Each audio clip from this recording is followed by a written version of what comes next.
রমাদান মাস দোয়া কবুলের মাস। রমাদান মাসে আল্লাহর কাছে আমাদের অব্যক্ত চাওয়াগুলোকে উপস্থাপন করবার, নিবেদন করবার দারুণ এক সুযোগ। বিশেষ করে নবী করিম সাল্লাল্লাহু আলাইহি ওয়াসাল্লাম বলেছেন, তিন ব্যক্তির দোয়া সালাসুন লা তুরাদ্দু দাওয়াতুহুম, তিন ব্যক্তির দোয়া ফিরিয়ে দেওয়া হয় না। এর ভিতরে একজন হলেন আস-সাইম হাত্তা ইফতির, রোজাদার ব্যক্তি ইফতার করার আগ পর্যন্ত তার দোয়া ফিরিয়ে দেওয়া হয়। তার মানে রোজাদার ব্যক্তি সারাদিন রোজা রেখে দোয়া করলে দোয়া কবুল হয়। বিশেষ করে কোনো কোনো বর্ণনায় ইফতার আগ মুহূর্তের দোয়ার কথা বলা হয়েছে। তো এই সময়গুলোতে আমরা দোয়া করবো। ভোর রাতে সাহারির সময় ভোর রাতে দোয়া কবুল হয়। সারা বছর আমরা অনেকে তাহাজ্জুদ পড়তে পারি না, কিন্তু রমজানের সাহারির সময় আমরা সবাই উঠি। যার কারণে রমজানের 30 দিন চাইলে আমরা ভোর রাতের দোয়াটাকে আমরা গ্রহণ করতে পারি, এই সুযোগটাকে গ্রহণ করতে পারি। সারা বছর পারি না। তো অনেকেই, বেশিরভাগ লোকই ভোর রাতে উঠে সাহারিটা রেখে ফজর নামাজ পড়তে চলে আসেন। আরে ভাই, সাহারি খাইলেন বুঝলাম, ফজর নামাজ পড়লেন তাও বুঝলাম, এই যে ভোর রাতটা দোয়া কবুলের একটা সুবর্ণ সুযোগ, এটা কেন আপনি মিস করবেন? এই জন্য দোয়া কবুলের এই স্কোপগুলোকে রমজান আমরা ব্যবহার করব।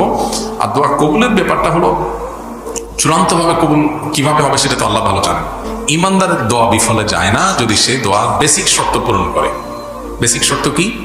হালাল উপার্জনকারী, হালাল ভক্ষণকারীর দোয়া কবুল হয়, হারামখোরের দোয়া কবুল হয় না।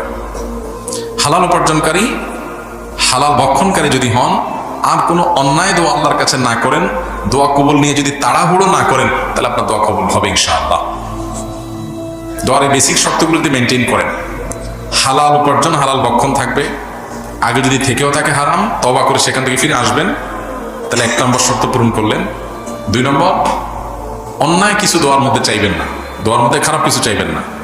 আপনি একটা মেয়ের সাথে হারাম সম্পর্ক করতে চান, বলতে চান আল্লাহ এটার আমি পটাইতে চাই, তাহলে এটা কি হবে? এটা হারাম দোয়া হবে। এটা আল্লাহর সাথে রীতিমতো বেয়াদবির সামিল। একটা অপকর্ম করবেন আমরা আল্লাহর কাছে এটা দোয়া চাচ্ছেন, মানে জঘন্য একটা বিষয়। এখন কেউ কোনো অন্যায় কাজ, হারাম কাজের দোয়া করলে সে দোয়া কবুল হওয়ার সম্ভাবনা নাই, বরং সেটা কারণ তার গুনাহ হতে পারে যদি সে হারাম কাজের দিকে পা বাড়ায়। তো এই জন্য দ্বিতীয় শর্ত হলো অন্যায় কোনো দোয়া করবেন না।